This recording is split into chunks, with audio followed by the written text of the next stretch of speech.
Nobody expected what happened next. The debate had started like any other. A smug liberal TV host, a loaded question, and an audience ready to laugh at a pre-planned takedown. But when Barron Trump was asked why he even existed in the political conversation, everything changed. The air in the studio grew thick with tension. The host, Elliot Grayson, a well-known liberal commentator notorious for his aggressive attacks on conservatives, leaned forward, his condescending smirk growing wider. He thought he had trapped Barron, expecting him to stumble, to hesitate. Instead, Barron sat back, calm, composed. And then, with a few words, he shattered the entire studio. The set of the Grayson Report was designed for one thing: spectacle. Bright studio lights beamed down on the polished desk where Elliot Grayson sat, across from his guest for the evening, Barron Trump. Barron, dressed in a sharp navy blue suit, his expression unreadable, sat with his hands folded neatly in front of him. He wasn't fidgeting, wasn't nervous.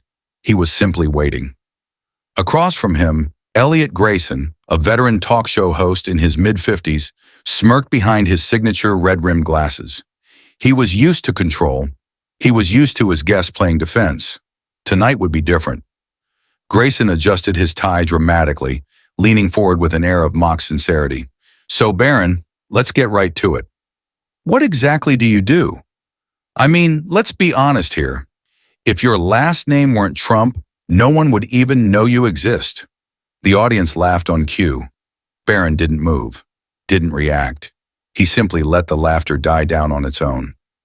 Grayson continued, emboldened. "I mean, come on, man. You've never run for office. You've never accomplished anything. You've got nothing to your name except your daddy's shadow. So tell me, why should anyone take you seriously?"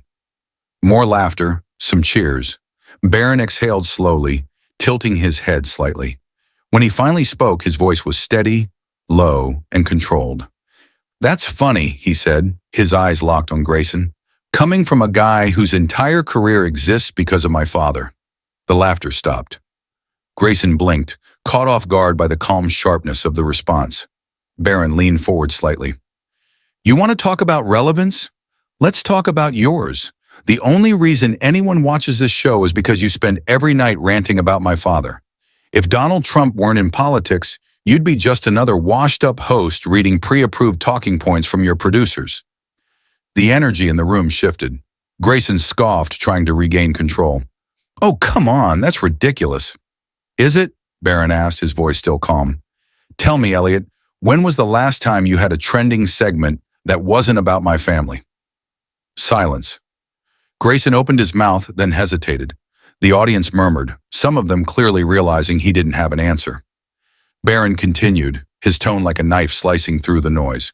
"You sit here, night after night, pretending to be a journalist. But let's be honest, you don't inform people. You don't debate ideas. You attack, you spin, and you make a living off manufactured outrage." Grayson forced a laugh, but it came out awkward, strained. "Wow, so defensive," he said, shaking his head. "You really are your father's son." Barron smirked, but it wasn't friendly. "That's interesting," he said, "because if I were someone else's son, you'd be calling me brave and inspiring right now." The audience reacted audibly. Grayson's fingers curled slightly against the desk. "Let's be real, Barron. You're here because of nepotism. You have no real achievements, no credibility, nothing." Barron inhaled slowly and shook his head. "You know, for someone who talks a lot about power and privilege, you sure love punching down at the kid of a guy you hate." Grayson froze. The audience went silent. Barron continued, his voice now carrying just the slightest edge. "I don't pretend to be something I'm not. I don't pretend to be an expert on everything.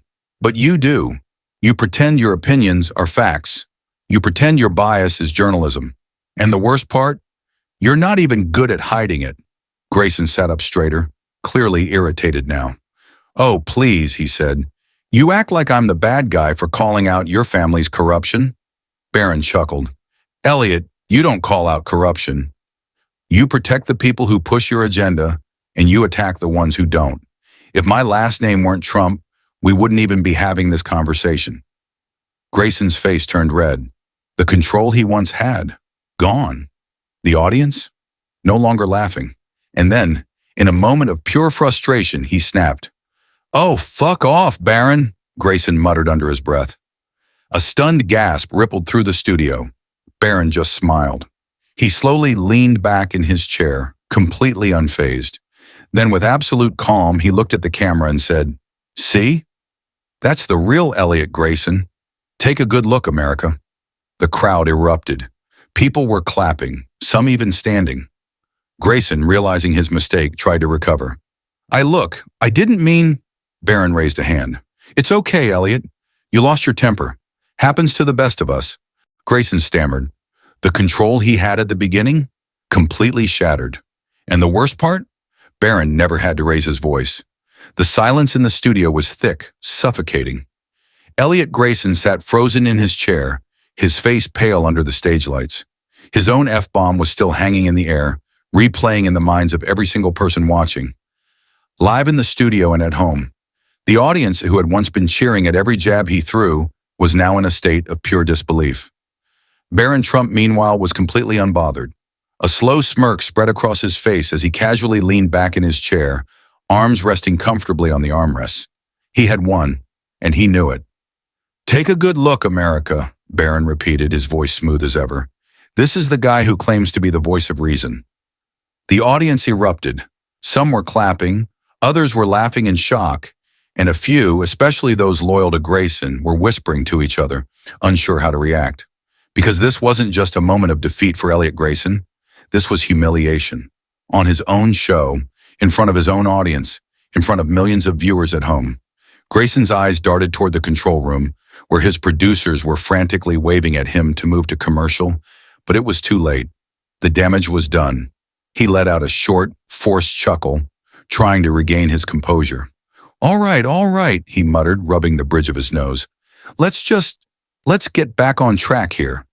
But Barron wasn't about to let him off the hook that easily. "You know," Barron said, tapping his fingers on the desk, "it's funny. If a conservative host told a liberal guest to fuck off on live television, this network would be running non-stop segments calling them dangerous and unhinged." Grayson's jaw clenched. Barron tilted his head. "So tell me, Elliot, do you think you should be canceled now? Do you think you should be held accountable for your words? Or is it only a problem when it's someone you don't like?" More gasps, more murmurs, more clapping. Grayson shook his head, his frustration boiling over. "Oh, come on, don't play the victim, Barron." Barron's smile widened. "Oh, I'm not playing the victim." He let the words hang in the air before adding, "I'm watching you self-destruct in real time." The audience exploded. Grayson's fingers curled into a fist on the desk, his breathing shallow, uneven. He wasn't just angry anymore. He was desperate, because this wasn't how the segment was supposed to go. Barron wasn't supposed to fight back. He was supposed to be nervous, inexperienced, overwhelmed. Instead, he had just flipped the entire show against its own host. Angela, the show's producer, was losing her mind in the control room.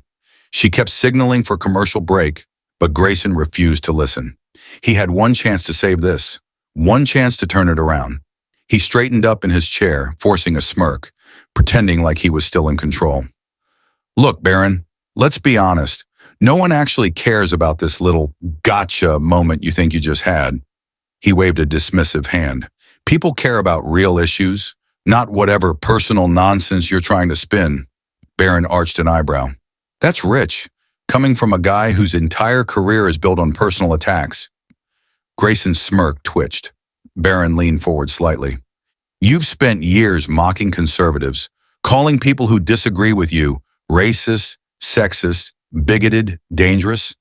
But the second someone stands up to you, you fold like a cheap suit." The audience burst into laughter. Grayson's face turned bright red. And Barron, he hadn't even broken a sweat. The camera cut to a wide-angle shot, capturing the moment in full. Barron Trump, relaxed, in complete control, smirking like he had already won. Elliot Grayson slumped slightly, his fake confidence shattered. The audience reacting against the host instead of with him. This was a disaster, and Elliot Grayson knew it. So did his producers. So did his network. Grayson clenched his jaw and finally gave in. He glanced toward the cameras, then at the control room. We're going to take a quick break. Too late, way too late, because no commercial break in the world could undo what had just happened. The moment was already viral. Clips were already being recorded. Barron Trump had just destroyed a major TV host on his own show, on live television, with millions watching. And as Grayson's show faded to black, Barron sat back in his chair, adjusted his cufflinks, and gave the host one last look. A look that said, "You just ruined your own career." Don't forget to like and subscribe for more stories that inspire and challenge us to grow. What would you have done if you were in his shoes? Let us know in the comments below.